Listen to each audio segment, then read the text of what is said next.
ملکہ صحرا series season 3 وہ کون تھی؟ قسط نمبر 15۔ ادھر کنور مہتاب علی نے بھی اپنے ساتھیوں کے ہمراہ اپنے فرائض سر انجام دینا شروع کر دیے تھے، اور اس طرف جیمز پیرے نوجوان کے لیے کیسا تختہ مہیا کرنے میں کامیاب ہو گیا تھا جس پر اسے لٹا دیا گیا۔ چند ہی لمحات کے بعد اس کا سرجری باکس مطلوبہ اشیاء کے ساتھ پہنچ گیا تھا۔ بونا تختے کے قریب ہی کھڑا ہو گیا اور جیمز پیرے کے ایک ماہر ڈاکٹر کی طرح نوجوان کے جسم کا جائزہ لینے لگا۔ کینچی سے نوجوان کا لباس کاٹ دیا گیا تھا اور جیمز پیرے اس کے جسم پر بنے گولیوں کے نشانات کا جائزہ لے رہا تھا۔ بازو کے نیچے بغل کے گوشت کو ایک گولی پھاڑتی ہوئی نکل گئی تھی اور وہاں سے خون بہا تھا۔ ایک گولی ایک بازو میں لگی تھی اور 3-4 گولیاں جسم کے مختلف حصوں میں۔ صرف 2 گولیاں ایسی تھی جو جسم میں رہ گئی تھی، جن میں سے ایک ران میں تھی اور دوسری پیٹ کے پاس۔ جیمز پیرے کے بارے میں یہ حیرت انگیز انکشاف بھی اس وقت ہوا کہ وہ ایک جڑی بوٹیوں کا ماہر ہی نہیں بلکہ ایک ماہر سرجن بھی ہے، اور ان تمام تر غیر یقینی حالات میں بھی اس نے جس برق رفتاری اور چابک دستی سے نوجوان کے جسم سے گولیاں نکالی تھی وہ ناقابل یقین سی بات تھی، اور اس کے بعد اس نے انتہائی پھرتی کے ساتھ نوجوان کے ان زخموں کی بینڈیج بھی کر دی تھی۔ نوجوان کا چہرہ زیادہ خون بہے جانے کی وجہ سے پیلا پیلا سا ہو گیا تھا۔ جیمز پیرے نے افسوس بھرے انداز میں کہا، بس ایک غلطی ہو گئی مجھ سے، کاش میرے پاس جسم کو خون منتقل کرنے والے آلات بھی ہوتے، اور وہ آلات بھی جن کے ذریعے اس کے گروپ کا خون ٹیسٹ کیا جا سکتا۔ ہم بس اسی میں ناکام رہے، ورنہ خوش بختی سے نوجوان کے جسم میں لگی ہوئی کوئی بھی گولی اتنی کارگر نہیں کہ وہ اس کی زندگی ختم کر دے۔ مسٹر، میں تمہیں مبارکباد دیتا ہوں، اگر یہ لڑکا خون کی کمی کو برداشت کر گیا تو پھر اس کی زندگی کو کوئی خطرہ نہیں ہے۔ بونے شخص نے کوئی جواب نہیں دیا تھا۔ دونوں ہی کردار دیکھنے والوں کے لیے حیرت ناک تھے۔ بونے کی قومیت کا تو خیر اس طرح سے اندازہ لگایا جا سکتا تھا کہ وہ مکمل طور پر سیاہ فام تھا، لیکن نوجوان کی قومیت کا اندازہ نہیں لگایا جا سکتا تھا۔ البتہ سبھی دل میں اس بات سے متفق تھے کہ وہ ایک انتہائی خوبصورت اور قداور نوجوان ہے۔ جب جیمز پیرے اس کام سے فارغ ہو گیا تو اس نے بونے سے سوال کیا، پستول سے فائر کس نے کیا تھا؟ میں نے۔ کیوں؟ مجھے چند آہٹیں مل گئی تھی اور اس وقت میں اپنے آقا کو چھوڑ کر باہر نہیں جا سکتا تھا۔ آہٹوں کا فاصلہ اتنا تھا کہ میری آواز بھی آپ لوگوں تک نہیں پہنچ سکتی تھی۔ پستول میں ایک ہی کارتوس بچا ہوا تھا۔ میں نے گولی چلا کر آپ لوگوں کو اپنی طرف متوجہ کرنے کی کوشش کی تھی، اور خدا کا شکر ہے کہ میں اس میں کامیاب ہو گیا۔ سبھی بونے کی خوبصورت انگلش پر انگشتے بدندہ تھے، حالانکہ دیکھنے میں وہ ایک عجیب و غریب مخلوق نظر آتا تھا۔ بہرحال اس وقت سے زیادہ اس کے بارے میں اور کوئی سوال کرنا ایک غیر اخلاقی حرکت تھی جو ان میں سے کسی نے سر انجام نہیں دی، بلکہ زیادہ تر کوشش یہی کی گئی کہ اس نوجوان کی زیادہ سے زیادہ دیکھ بھال کی جا سکے۔ اس کے لیے کوئی مناسب بندوبست کرنا ضروری تھا۔ چنانچہ جیمز پیرے نے سر ہدایت اللہ سے کہا، اگر آپ مناسب سمجھیں مسٹر ہدایت اللہ تو آپ اور اپنے ساتھ ریٹا ہاروے اور اپنے دونوں ملازموں کو یہاں بلا لیجئے۔ یہاں آپ اس شخص کی نگرانی کریں۔ بظاہر یہ محسوس ہوتا ہے کہ یہاں اور کوئی نہیں ہے۔ میں ذرا باہر کا جائزہ لے لوں، اور پلیز آپ ذرا محتاط رہیں، کیونکہ ابھی ہمیں یہ بھی علم نہیں ہے کہ یہاں اور کتنے افراد کہاں کہاں پوشیدہ ہے۔ بعد میں ذرا تفصیل معلوم ہو سکتی ہے۔ ٹھیک ہے مسٹر جیمز پیرے، آپ مطمئن ہو کر باہر جائیں اور جس قدر جلد ہو سکے باقی افراد کو بھی بھیج دیں، بلکہ اگر آپ مناسب سمجھے تو مسٹر مارٹن کو بھی یہاں چھوڑ دیں۔ یہ گویا جیمز پیرے کے دل کی بات تھی، چنانچہ اس نے مارٹن کو ہدایت دی کہ مسٹر ہدایت اللہ کا ساتھ دے، اور اس کے بعد جیمز پیرے اپنے باقی ساتھیوں کے ہمراہ باہر نکل گیا۔ دوسری طرف کنور مہتاب علی مستعدی سے اپنے کام میں مصروف تھا۔ سب سے پہلے اس پرستار قلعے کا دروازہ بند کیا گیا، جو اندر لگی ہوئی ایک چرخی کو چلا کر بند کیا جاتا تھا، لیکن یہ چرخی چلانا ایک آدمی کے بس کی بات نہیں تھی۔ چنانچہ کئی افراد نے مل کر اس چرخی کو چلایا، جس سے دروازہ بند ہو گیا۔ اس کام سے فارغ ہو کر انہوں نے چاروں طرف کا جائزہ لیا۔ اس انوکھی کا جگہ کو دیکھ کر سب کے ہوش اڑے ہوئے تھے۔ ابھی تو اس کے صرف چند گوشے ہی دیکھے جا سکے تھے، نہ جانے یہاں کیا کیا اور یہ ہے کیا بلا۔ اس موضوع پر کسی نے ایک لفظ بھی نہیں کہا تھا۔ پھر لارک اینجلو کو موقع ملا تو اس نے کنور مہتاب علی سے کہا، کیا خیال ہے مہتاب علی، لگے ہاتھوں اس موقع سے فائدہ اٹھا لیا جائے؟ کیسا فائدہ؟ میرے خیال میں اس سے مناسب وقت اور کوئی نہیں آئے گا، ہمارے پاس ہتھیار آ چکے ہیں۔ اوہ، تمہارا مطلب ہے ہاں بوڑھوں پر قبضہ جما لیا جائے۔ اگر وہ مقابلے پر آمادہ ہو گئے تو مجبوری ہے۔ نہیں لارک، انسانی زندگی اول، باقی سب دوسرے نمبر پر آتا ہے۔ تو ان کے قبضے میں رہو گے؟ میرا خیال ہے قبضہ ختم ہو گیا ہے۔ کیسے؟ ہتھیار ہمارے پاس آ چکے ہیں۔ سوری لارک، یہ ہتھیار خود جیمز پیرے نے ہمیں دیے ہیں۔ مجبوری ہو تو دشمن کو بے شک قتل کرنا پڑتا ہے، لیکن اعتماد کا قتل بڑا دردناک ہوتا ہے۔ جذباتی ہو رہے ہو مہتاب علی؟ ہاں اینجلو، جذبات ہی زندگی کی نشاندہی کرتے ہیں۔ اوکے، جیسی تمہاری مرضی۔ اتنی دیر میں سامنے سے جیمس پیرے آتا نظر آیا، اس کے ساتھ دوسرے لوگ بھی تھے۔ جیمس پیرے نے قریب آ کر کہا، کوئی خاص بات مسٹر مہتاب علی؟ نہیں مسٹر پیرے، دروازہ بند نظر آ رہا ہے۔ ہاں، اسے بند کر دیا گیا ہے۔ کسی اور زندہ انسان کا نشان تو نہیں ملا؟ بظاہر تو نہیں۔ تو پھر اپنے کام کا سلسلہ وہیں سے کیوں نہ جاری کر لیا جائے جہاں سے ہم نے چھوڑا تھا؟ ٹھیک ہے مسٹر پیرے۔ باقی لوگوں کو مجبوراً وہاں چھوڑنا پڑا ہے، اور یہاں بھی کسی کا رہنا ضروری ہے۔ اجتماعی قبر کی کھدائی کرتے ہوئے مہتاب علی نے پیرے سے پوچھا، نوجوان کس حال میں ہے؟ کیا اس کے زندہ بچ جانے کے امکانات ہیں؟ میرے خیال میں بچ جائے گا، وہ بری طرح زخمی ہے۔ ہاں، لیکن گولیاں کارگر نہیں ہو سکیں۔ ویسے بونا بڑا حیرت انگیز ہے، وہ بڑی شاندار انگریزی بولتا ہے۔ میرا خیال ہے اس کی پرورش امریکہ میں ہوئی ہے۔ امریکہ ہی کیوں، اس کی انگلش امریکن سٹائل ہے، جیمس پیرے نے کہا۔ لاشوں کو گڑھے میں پہنچانے کا کام بے حد مشکل تھا، لیکن کسی نہ کسی طرح سر انجام دے دیا گیا۔ انہیں گڑھے میں اتارنے سے قبل ایک جگہ جمع کیا گیا، پھر ان کی تلاشی لی گئی اور ان کے پاس سے بہت کچھ برآمد ہوا۔ بوڑھے پادری کی لاش سب سے آخر میں گڑھے کے سپرد کی گئی۔ اس سخت مشقت کے کام سے بالآخر انہیں فراغت حاصل ہو گئی۔ وہ سب اپنے ہاتھ صاف کر کے کھڑے ہو گئے تھے۔ جیمس پیرے نے کہا، اول تو وقت کافی ہو گیا ہے، پھر اس پرمشقت کام سے ہم سب تھک گئے ہیں۔ اس لیے میری ایک رائے مسٹر مہتاب علی، جہاں وہ بونا اور اس کے ساتھی موجود ہے، ہم سب وہیں کنٹرول حاصل کر لیں اور آس پاس کی جگہ کو مکمل طور پر اپنے قبضے میں کر لیں۔ مزید یہ کہ ان گاڑیوں کو بھی وہیں لے چلیں تاکہ یہ ہمارے قبضے میں رہیں۔ یہ میں اس لیے کہہ رہا ہوں کہ مختصر وقت میں ہم اس پراسرار قلعے کا پورا جائزہ نہیں لے سکتے، نہ ہی اس کا مکمل کنٹرول حاصل کر سکتے ہیں۔ دوسرے کسی حادثے سے دوچار ہونے کی بالکل ہمت نہیں ہے۔ مناسب خیال ہے، مہتاب علی نے کہا۔ کسی اور نے بھی کوئی اعتراض نہیں کیا۔ گاڑیاں سنبھال لی گئی۔ جہاں سردار خان اور شمسا وغیرہ تھے وہاں مہتاب علی نے گاڑی روکی تو جیمس پیرے نے کہا، نہیں، وہ جا چکے ہیں۔ کچھ دیر کے بعد سب وہاں پہنچ گئے۔ جو لوگ وہاں موجود تھے وہ مستعد تھے۔ پیرے نے ان کی خیریت پوچھی تو اسے سب کچھ ٹھیک ہی کا جواب ملا۔ اندر سے سر ہدایت اللہ بھی باہر نکل آئے۔ انہیں بھی صورتحال بتائی گئی۔ اب کیا ارادہ ہے؟ ہدایت اللہ نے پوچھا۔ مسٹر پیرے کا خیال ہے کہ فی الحال اس قلعے کا کنٹرول حاصل کر لیا جائے اور یہی معقول حفاظت کا بندوبست کرنا چاہیے۔ بیرونی دروازہ بند کر لیا گیا ہے اور باہر سے کسی کے آنے کا امکان نہیں رہا۔ بعد میں پورے قلعے کا جائزہ لیا جائے گا۔ مناسب خیال ہے، ویسے آس پاس کا علاقہ کھنگال چکا ہوں، اب یہاں کوئی زیرو نہیں، بشرط یہ کہ کوئی پوشیدہ جگہ جیسے تہخانے وغیرہ نہ ہوں۔ اوہ، کیا کسی تہخانے کی موجودگی کا امکان ہے؟ پیرے نے چونک کر پوچھا۔ کسی امکان کو تو رد کیا ہی نہیں جا سکتا کیونکہ ہمیں اس جگہ کے بارے میں کچھ بھی نہیں معلوم۔ تب پھر ہمیں سخت نگرانی رکھنی ہوگی۔ مختصر سے مختصر جگہ میں رہا جائے، پوری مستعدی کے ساتھ۔ بالکل میرے محبوب دوستو، میں یہاں تمہاری صلاحیت اور تمہارے اہتمام پر اعتماد کرتا ہوں۔ جو کچھ کرو گے اب تم ہی کرو گے، اور مجھے اجازت دو کہ میں صرف ایک معالج بن جاؤں۔ نوجوان کو مخدوش حالت سے نکالنا ازحد ضروری ہے۔ آپ اپنے مریض کو دیکھیں اور باہر کی صورتحال سے مطمئن ہو جائیں، ہدایت اللہ نے کہا۔ اور جیمس پیرے خاموشی سے اندر چلا گیا۔ ریٹا ہاروے باہر آ گئی تھی اور سردار خان اور شمسا کے علاوہ اس وقت تقریباً تمام لوگ یکجا ہو گئے تھے، جبکہ جیمس پیرے کے دو ساتھی اس وقت ان کے پاس موجود نہ تھے۔ ریٹا ہاروے بولی، جیمس پیرے حیرت انگیز تبدیلی کا اظہار کر رہا ہے۔ میں نے تجویز پیش کی تھی کہ اس موقع سے فائدہ اٹھایا جائے۔ لارک اینجلو بولا، او نہیں اینجلو، ذرا غور کرو تو یہ شخص ابھی تک بہت برا نہیں ثابت ہوا۔ بے شک اس نے پر قبضہ جمانے کا عمل کیا ہے، لیکن پھر خود ہی وہ ٹھیک ہو گیا ہے۔ پھر ہمیں ایسے آدمی کی اشد ضرورت ہے جو ایک شاندار سرجن بھی ہو اور ایک بہترین فزیشین بھی، بلکہ وہ جڑی بوٹیوں میں تو کمال رکھتا ہے۔ اس کے علاوہ مستقبل میں دور تک ہمارا ساتھ دے گا، خاص طور سے ہم نے اسے جن راستوں پر چلا دیا ہے، ریٹا ہاروے نے کہا۔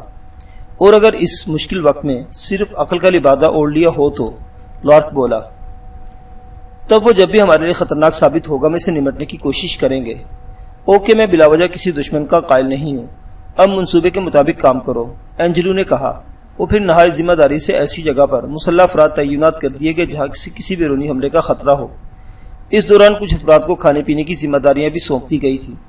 ظاہر زندگی کو قائم رکھنے کے لیے ان ساری چیزوں کا بندوبست کرنا ہی ہوتا ہے۔ کھانے پینے کی ذمہ داری بھی اس وقت قمر مہتاب علی نے اپنے سپرد لی تھی، اور اس تمام سفر کے دوران پہلی بار انہوں نے اپنے طور پر خیر سگالی کے جذبے کے تحت بوڑھے جیمس پیرے کے لیے بھی کھانے کا بندوبست کیا تھا، کیونکہ جیمس پیرے اور اس کے ساتھی دوسری جانب مصروف ہو گئے تھے۔ جیمس پیرے کے آدمیوں نے خاص طور سے بندوقیں سنبھال کر مورچے ترتیب دے لیے تھے اور مستعدی سے اپنی ڈیوٹی سر انجام دے رہے تھے، جبکہ جیمس پیرے بدستور اندر موجود تھا۔ وہ ایک بار پھر باہر آیا اور اپنے ٹرک سے کچھ سامان نکال کر لے گیا تھا۔ وہ پوری طرح زخمی نوجوان کی نگہداشت کر رہا تھا غرض یہ کہ انہوں نے بظاہر اپنے ارد گرد مؤثر حصار قائم کر لیا تھا، اور اب اگر کوئی بیرونی صورتحال درپیش ہوتی تو ان پر حملہ کیا جاتا تو ایسا ماحول ترتیب دے دیا گیا تھا کہ حملہ آوروں کو نقصان اٹھانا پڑتا۔ اس ساری کارروائی کا بھرپور طریقے سے جائزہ لے لیا گیا تھا اور تقریباً تمام ہی لوگ مطمئن ہو گئے تھے۔ پھر جب کھانا تیار ہو گیا تو سر ہدایت اللہ نے اندر جا کر جیمس پیرے سے اس موضوع پر بات کی اور جیمس پیرے کے ہونٹوں پر مسکراہٹ پھیل گئی۔ اس نے کہا، اور اب موقع آ گیا ہے مسٹر ہدایت اللہ کے، آپ اگر چاہیں تو ہم سے ہر طرح کا بدلہ لے سکتے ہیں۔ میں سمجھا نہیں مسٹر جیمس پیرے، ہم نے آپ کو بے ہوش کر کے آپ کے ہتھیار اپنے قبضے میں کیے تھے اور اس کا ذریعہ وہ قہوہ بنا تھا۔ آپ ایک ایسی غذا تیار کرائیے جو ہم سب کو مفلوج کر دے، اور یہ کوئی مشکل کام نہیں ہوگا۔ پھر آپ ہمارے ہاتھ پاؤں باندھ کر ڈال دیں اور ہم پر حکمرانی کریں، زندہ رکھیں یا قتل کر دیں، آپ کو اختیار دیا جاتا ہے۔ سر ہدایت اللہ نے سرد لہجے میں کہا، مسٹر جیمس پیرے، اگر آپ چاہیں تو ہم تھوڑی دیر کے لیے آپ کے آدمیوں کو چھٹی دیے دیتے ہیں، آپ خود اپنی غذا تیار کرا لیں۔ برا مان کے دوست، بات اصل میں اب دوستی کی حدود میں داخل ہو گئی ہے۔ شاید ہم پہلے بھی اتنے برے نہ ثابت ہوتے، بس تم لوگوں کا ہر قیمت پر ساتھ چاہتے تھے۔ سوری، میں تمہارے ساتھ کوئی بری بات نہیں کرنا چاہتا، لیکن اس کی نوعیت بدل گئی، میں اس کے لیے معذرت خواہ ہوں۔ براہ کرم میرا کھانا میرے پاس بھجوا دو۔ ویسے کیا صورتحال ہے؟ ہم نے اپنے طور پر مناسب بندوبست کر لیا ہے۔ گڈ، بس اتنا ہی کافی ہے۔ انسان اپنے طور پر جد و جہد ہی کر سکتا ہے۔ بعض اوقات اس جد و جہد کے نتائج ضرورت سے زیادہ اچھے نکلتے ہیں، اور کبھی کبھی یہ اندازہ ہوتا ہے کہ ہم نے جو کچھ کیا ہے وہ بے مقصد ہی رہا۔ خیر، اب ان باتوں کو کرنے سے کیا فائدہ؟ بھائی، شدید بھوک لگ گئی ہے۔ اس نوجوان کا کیا حال ہے؟ اطمینان رکھو، اسے زندہ سلامت تمہارے سامنے پیش کروں گا۔ جیمس پیرے، کہ اگر کوئی حقیقت سمجھتے ہو تو اس میں یہ حقیقت سب سے زیادہ اہمیت کی حامل ہے کہ وہ انسانوں کی بہترین خدمتگاری کر سکتا ہے۔ میں نے اس کی خون کی کمی کو پورا کرنے کے لیے ایسی اعلیٰ درجے کی جڑی بوٹیوں کا محلول تیار کیا ہے کہ تم دیکھ لینا، یہ اس محلول کے استعمال کے بعد بالکل بہتر حالت میں آ جائے گا۔ کیا وہ محلول اسے دیا جا چکا ہے؟ نہیں میرے دوست، اور اس شخص کے ساتھی جن کا نام ابھی تک میں نے معلوم نہیں کیا ہے اپنے آقا کو یہ محلول پلائیں گے۔ ذرا اس کی تیاری میں کچھ وقت لگے گا۔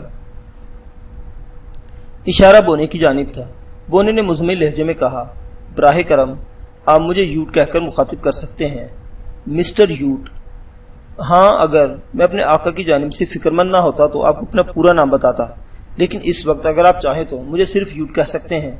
آدمی کی اگر کوئی سرپرستی نہ ہو تو وہ بہت مختصر رہ جاتا ہے، ورنہ آپ کو میرا نام لیتے ہوئے ہنسی آتی۔ میرا پورا نام ایڈلیمن ساہوگا یوٹ کنگا وہگا ہے۔ وہ سب بے اختیار مسکرا پڑے اور یوٹ نے گردن چکا کر کہا، اور میرے باپ کا نام ہیوبرٹ ایڈملن وہگا تھا۔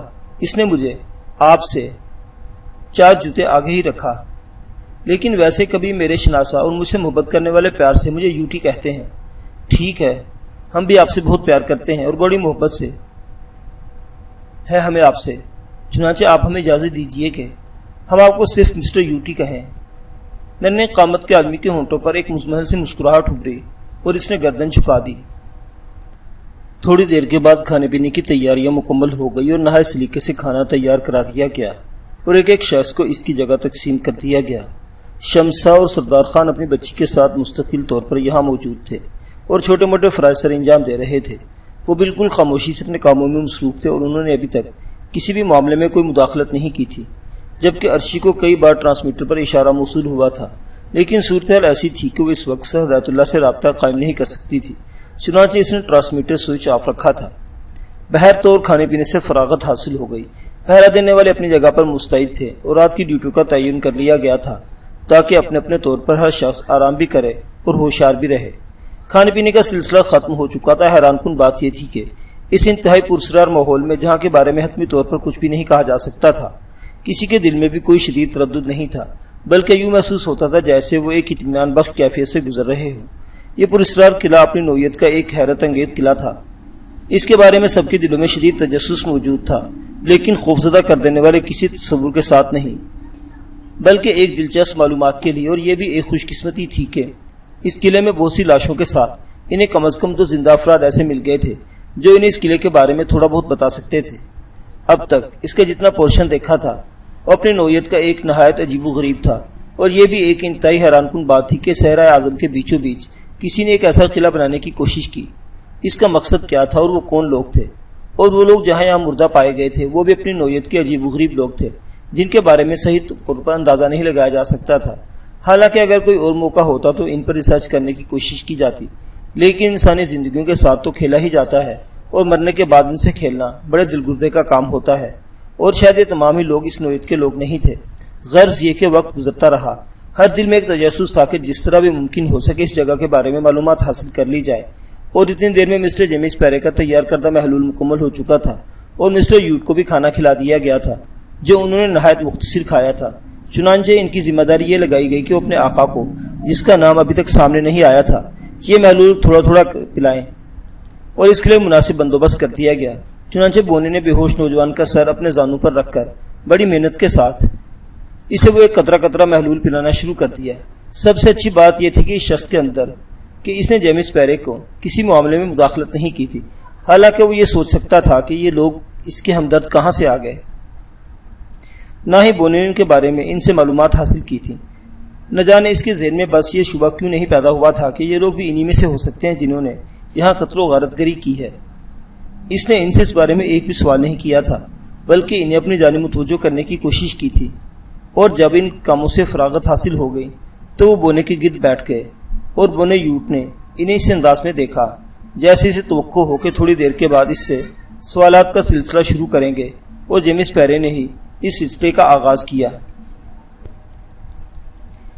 مسٹر یوٹ، تمہارا آقا جس کا نام ہمارے علم میں نہیں ہے اب نہایت بہتر حالت میں ہے، اور پورے اعتماد کے ساتھ یہ دعویٰ کیا جاتا ہے کہ تھوڑی دیر کے بعد وہ ہوش میں آ جائے گا اور مکمل طور پر بہتر حالت میں ہوگا۔ ہاں معزز بزرگ، میں یہ محسوس کر رہا ہوں کہ آپ لوگوں کی کاوشوں نے میرے آقا کو نئی زندگی بخشی ہے۔ رب عظیم آپ پر اپنی برکتیں نازل کرے اور آپ اپنی خوشیوں کی تکمیل کر لیں۔ میں آپ کا بے حد شکر گزار ہوں۔ آپ یہ تو جانتے ہوں گے مسٹر یوٹ کہ ہر شخص کے دل میں تجسس ہوتا ہے، یہ تجسس آپ کے دل میں بھی ہوگا۔ ہم آپ سے کچھ معلومات حاصل کر سکتے ہیں؟ میں آپ لوگوں کا احسان مند ہوں اور وعدہ کرتا ہوں کہ جو معلومات میرے علم میں ہوں گی وہ آپ تک پہنچانے سے گریز نہیں کروں گا۔ Very good. سوالات تو بہت عجیب اور ٹیڑھے ہیں، لیکن ایسے نہیں جو کسی طور پر آپ کے لیے نقصان دہ ہوں۔ مسٹر یوٹ، مثلاً اگر آپ سے پہلا سوال یہ کیا جائے کہ آپ نے ہم لوگوں پر اعتماد کیسے کر لیا، یہ کیسے جان لیا کہ آپ نے کہ ہماری ذات سے آپ کو فائدہ پہنچے گا اور کوئی نقصان نہیں ہوگا، جبکہ یہاں زبردست قتل و غارت گری کی گئی ہے اور آپ کی ساکہ کو بھی گولیوں سے چھلنی کر دیا گیا ہے، آپ نے پستول کا فائر کر کے کسی کو اپنے جانب متوجہ کرنے کی کوشش کیوں کی تھی؟ بونے کے چہرے پر حزن و ملال کے آثار پھیل گئے۔ اس نے آہستہ سے کہا، ہاں میں نہیں جانتا تھا کہ مجھے کچھ ہمدرد مل جائیں گے، یہ تو تصور ہی نہیں تھا میرے ذہن میں۔ جب یہاں بہت خونریزی ہو چکی اور خاموشی چھا گئی تو میں نے محسوس کیا کہ میرا آقا زندگی اور موت کی کشمکش کا شکار ہے۔ میں نے یہ اندازہ لگایا کہ اب بہت کم وقت جا رہا ہے جب میں اپنے آقا سے دور ہو جاؤں گا اور وہ زندگی کھو بیٹھے گا۔ میں نے سوچا کہ اب جو کوئی بھی ہے اس کے لیے یہی بہتر ہوگا کہ مجھے اور میرے آقا کے ساتھ موت کی نیند سلا دے۔ حقیقت یہ ہے کہ میں نے موت کو آواز دی تھی، لیکن زندگی آپ لوگوں کی شکل میں ہم تک پہنچ گئی۔ اور عظیم آقا، میں نہیں جانتا کہ آپ لوگ کون ہیں اور آپ نے میرے آقا کو زندگی کی طرف لانے کی کوشش کیوں کی۔ البتہ میں احمق نہیں ہوں، دنیا کے عظیم شہر واشنگٹن میں نے زندگی گزاری ہے، چنانچہ اتنا میں سمجھ سکتا ہوں کہ آپ کم از کم وہ لوگ نہیں جنہوں نے یہاں قتل و غارت گری کی تھی۔ آپ بلا شبہ سی گال کے ساتھی نہیں ہیں۔ سی گال ایک نیا نام علم میں آیا تھا، چنانچہ اسے ذہنوں میں رکھ لیا گیا۔ بونے سے یہاں کی داستان سننے والے کسی بھی جلد بازی کا مظاہرہ نہیں کرنا چاہتے تھے۔ سوالات کی ذمہ داری جیمز پیرے کے سپرد کر دی گئی تھی، اور اس سے اندازہ ہو گیا تھا کہ دوسرے لوگوں کو سوالات کرنے سے مطمئن ہے۔ چنانچہ اس نے کہا، تمہارے آقا کا نام کیا ہے مسٹر یوٹ؟ کاف ایمرے، اس نے جواب دیا۔ تمہارا تعلق کہاں سے ہے؟ اور جیسا کہ تم نے بھی دوران گفتگو بتایا کہ تم واشنگٹن میں ایک طویل عمر گزاری ہے۔ ہاں عظیم آقا، میں اور میرا آقا کیف ایمرے واشنگٹن میں ہی پروان چڑھے ہیں، اور ہم نے نہایت مختصر عمر کے باقی زندگی امریکہ میں گزاری ہے۔ لیکن تمہارا تعلق؟ ہمارا تعلق سرائے اعظم ہی سے ہے۔ میں اور میرا آقا ٹاری واہگا نامی قبیلے کے ہیں اور سرائے اعظم ہی کے رہنے والے ہیں۔ بڑے دلچسپ انکشافات ہو رہے تھے اور تمام لوگ ان باتوں میں دلچسپی لے رہے تھے۔ جیمز پیرے نے کہا، مسٹر یوٹ، اب آپ ہمیں اپنے بارے میں مکمل تفصیلات بتائیں گے؟ یوٹ نے جیمز پیرے کے تیار کیے ہوئے محلول کے قطرے کیف ایمرے کے ہونٹوں کو چیر کر اس کے دانتوں سے حلق میں اندر ڈالتے ہوئے کہا، یہ میری ذمہ داری ہے، بلکہ میری ڈیوٹی ہے کہ آپ لوگوں کی محبت کے جواب میں آپ کی خواہش کے مطابق اس بارے میں تفصیلات بتاؤں، اور یہ حقیقت ہے کہ ہماری کہانی آپ لوگوں کے لیے بڑی دلچسپی کا باعث ہوگی۔ یہ بھی میں اچھی طرح جانتا ہوں کہ آپ سیگال کے آدمی نہیں ہیں، تو پھر یقیناً صحرائے اعظم میں آنے والے مہمجو ہوں گے۔ آپ لوگوں کی زندگی کا یقیناً کوئی نہ کوئی اہم مقصد ہوگا۔ معاف کیجیے گا، آپ بزرگ ہیں اور میں ایک کوتا قد اور ناکارہ سا انسان، اس لیے اپنی بساط سے بڑھ کر اگر کوئی لفظ میرے منہ سے نکل جائے تو آپ اسے میری کوتاہی کے حساب میں درج کر کے مجھے معاف کر دیجیے گا۔ انسان آخری سانس تک دولت کی چمک کے پیچھے بھاگتا رہتا ہے، اور شاید یہی اس کے اندر زندگی کی علامت ہے۔ آپ لوگ بھی ممکن ہے کہ صحرائے اعظم میں دولت کی تلاش میں آئے ہوں، لیکن ایک ایسا شخص تھا جو در حقیقت دولت سے نفرت کرتا تھا، اور اس کا نام ہے لیمی برانٹ۔ لیمی برانٹ میرا مالک، میرا سب سے بڑا محسن، جو اس کائنات میں انسانیت کا لمبردار ہے۔ میں اس شخص کی تعریفوں کے لیے اپنے پاس الفاظ نہیں پاتا۔ یہ وہ سیاح ہے جس نے جگہ جگہ دولت کے انبار اس طرح ٹھکرا دیے کہ لوگ سنیں تو یقین نہ کریں، لیکن لیمی برانٹ میرا محسن، میرا مالک، دولت سے نفرت کرتا تھا۔ اس کا کہنا تھا کہ اس نے دولت کی تباہ کاریوں کو اپنی آنکھوں سے دیکھا ہے، اور بار بار دیکھا ہے۔ اس نے انسانی زندگی کو ان چمکدار پتھر کے ٹکڑوں اور سنہری دھات کے لیے اتنا بے وقوف ہوتے دیکھا کہ اسے ان چیزوں سے نفرت ہو گئی ہے۔ اس کا نظریہ ہے کہ زندگی میں چند سانس ضرورتوں کے ساتھ قائم رہے، یہی دنیا کی سب سے قیمتی دولت ہے، ورنہ اس کے علاوہ اور ساری چیزیں بے مقصد اور بیکار۔ لیمی برانٹ کون تھا؟ میں نے چند کرداروں سے آپ کا تعارف کرایا، مثلا جو کہانی آپ کی خواہش کے مطابق میں آپ کو سنانے والا ہوں۔ ان میں اگر علاقوں کی بات کیجیے تو ٹاری ویگا آتا ہے۔ ٹاری ویگا نیل کنٹھ کی سرحد سے منسلک ہے، بلکہ ان دونوں قبیلوں کو اگر جڑواں قبیلہ کہا جائے تو غلط نہیں ہوگا۔ یوٹ کے ان الفاظ نے ایک دھماکہ کیا تھا، اور ایک بار پھر وہاں موجود لوگوں کے جسم میں سنسنی کی لہر دوڑ گئی۔ جیمس پیرے نے آنکھیں بند کر لی تھی، غالباً وہ اپنے تجسس اور اپنی کیفیت پر قابو پانے کی کوشش کر رہا تھا، کیونکہ نیل کنٹھ ایک کہانی کے خول سے نکل کر ایک بار پھر حقیقتوں کی زبان سے کانوں تک پہنچا تھا۔ چنانچہ ایک جانب سر ہدایت اللہ، قبر مہتاب علی، ریٹا ہاروے، مائیکل بار، لارک اینجلو وغیرہ سنسنی کا شکار ہو گئے تھے۔ دوسری طرف یہ نام ایک ایسے شخص کی زبانی جو پراسرار شخصیت کا مالک تھا اور صحرائے اعظم کا رہنے والا تھا، یقیناً جیمس پیرے کے دل و دماغ میں ایک شدید جوار بھاٹا اٹھا ہوگا، اور وہ اسی جوار بھاٹے پر قابو پانے کی کوشش کر رہا تھا۔ دوسری جانب یہ لوگ اس احساس کا شکار تھے کہ ریٹا ہاروے کی سنائی ہوئی کہانی جیمس پیرے کے علم میں لائی گئی تھی، وہ ایک بار پھر باطل ہو رہی تھی۔ لیکن ریٹا ہاروے نے اس سفر میں اپنا سارا کردار ان چند لمحات میں ادا کر دیا تھا، کیونکہ اس نے اس کہانی کو کرنل کٹ سے منتخب کر کے جو اوہام پیدا کر دیے تھے وہ دونوں کیفیتوں کے حامل تھے، یعنی اگر نیل کنٹھ کا وجود ثابت بھی ہو جائے تو وہ کرنل کٹ کا انکشاف اور جیمس پیرے وغیرہ سے دھوکہ دیا جائے تو پھر سے کہانی قرار دیا جا سکتا ہے۔ لیکن اب صورتحال میں کافی تبدیلی رونما ہو گئی تھی، اور چنانچہ خیالات میں لچک پیدا ہوئی تھی۔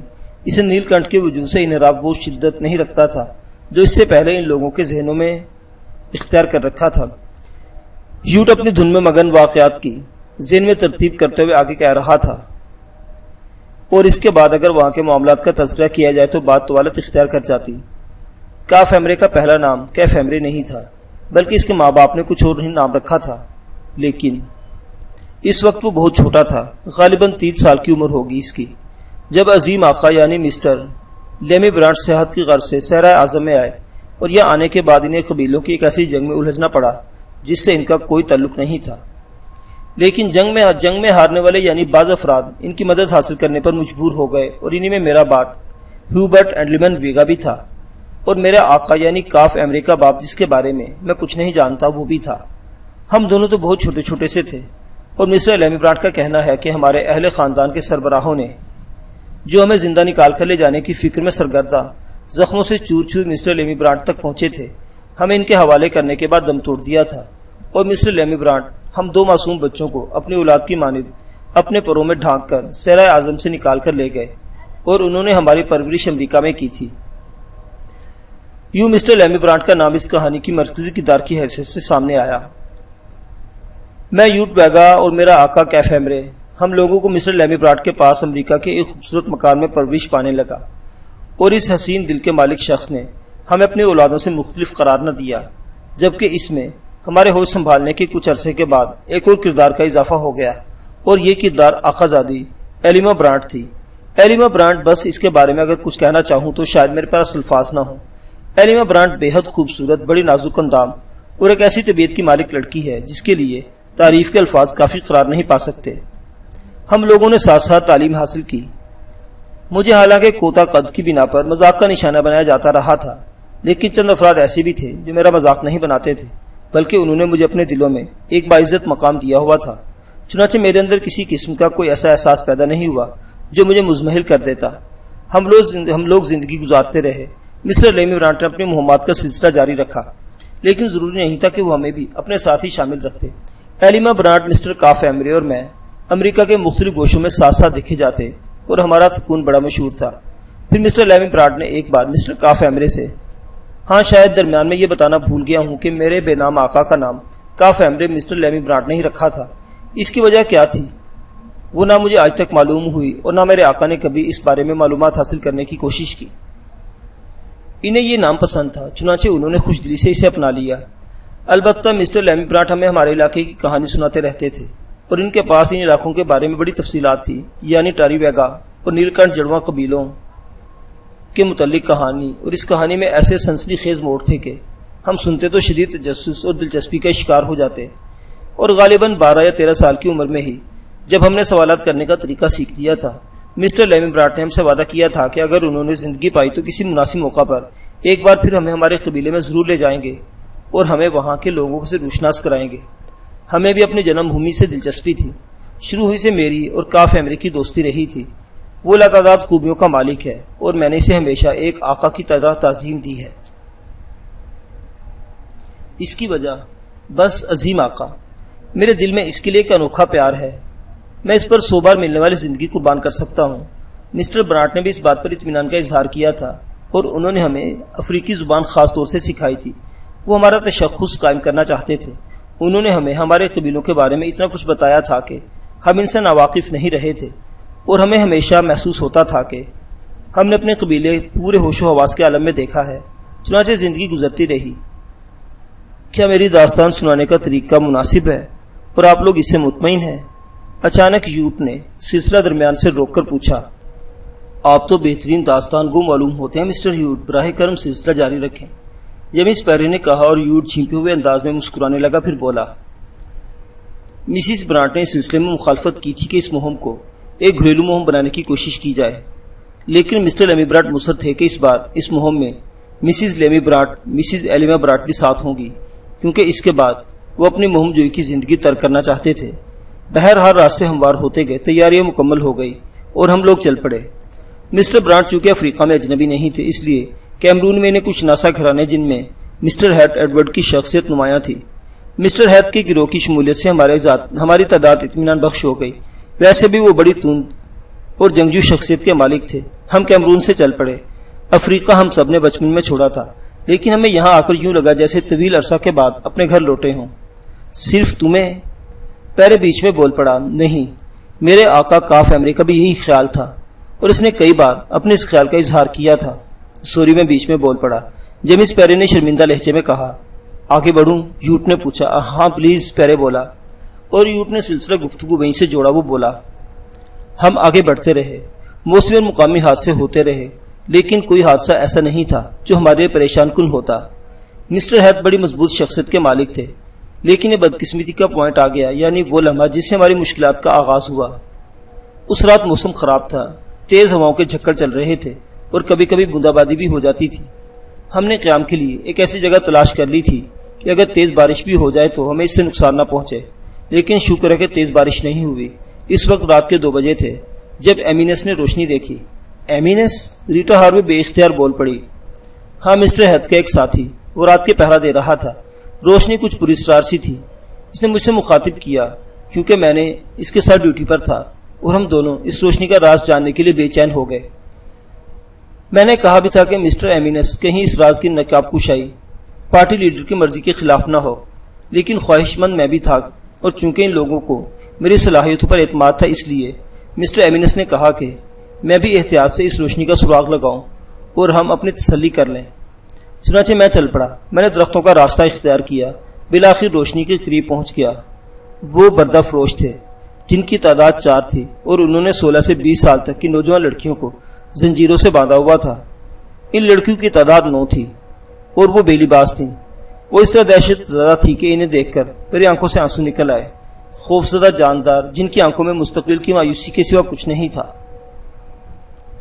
اس وقت تو عظیم آقا میں کچھ نہیں جانتا تھا، البتہ پرانی کہانیاں بے شک سنی تھی جن میں افریقی غلاموں کی خرید و فروخت کے قصے ہوتے تھے، لیکن جو دیکھا وہی کافی تھا۔ جس طرح ان معصوم بلیوں کو باندھ کر رکھا گیا تھا، اس سے یہ اندازہ ہو جاتا تھا کہ انسان کو انسان کی مدد درکار ہے۔ میں اچھی طرح جائزہ لے کر وہاں سے پھر چل پڑا۔ جو 4 افراد یہاں پہرے دے رہے تھے وہ چست اور مستعد تھے۔ ان کے جسموں پر پتلونے اور سروں پر ہیٹ لگائے ہوئے تھے۔ ان کے اوپری جسم برہنہ تھے۔ ان کے پاس جدید رائفلیں تھیں جنہیں ہاتھوں میں لیے وہ پہرا دے رہے تھے۔ بہرحال میں واپس مسٹر ایمینس کے پاس آیا اور میں نے انہیں ساری صورتحال بتائی۔ بردہ فروش، مسٹر ایمینس نے میری پوری بات سنتے ہی کہا۔ میں نہیں سمجھا مسٹر ایمینس، میں نے کہا۔